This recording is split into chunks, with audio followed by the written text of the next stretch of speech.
आलमी मालियाती फ़ंड ने पाकिस्तान की मईशत में बेहतरी का एतराफ़ कर लिया। IMF की डायरेक्टर कम्युनिकेशन जूली कुजैक ने वाशिंगटन में प्रेस कॉन्फ्रेंस करते हुए कहा कि पाकिस्तान ने GDP का 1.3% बुनियादी मालियाती सरप्लस हासिल किया। 14 साल बाद पहली बार करंट अकाउंट सरप्लस रहा। You have a staff team that is expected to visit Pakistan starting February 25th for discussions on the third review under the EFF and the second review under the RSF.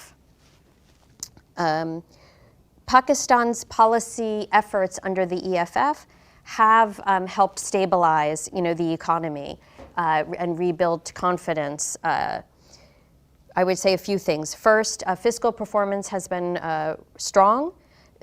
Pakistan currently has a primary fiscal surplus of 1.3% of GDP in FY25, which was in line with program targets. Headline inflation has been relatively contained. And Pakistan posted its first current account surplus in 14 years in FY25.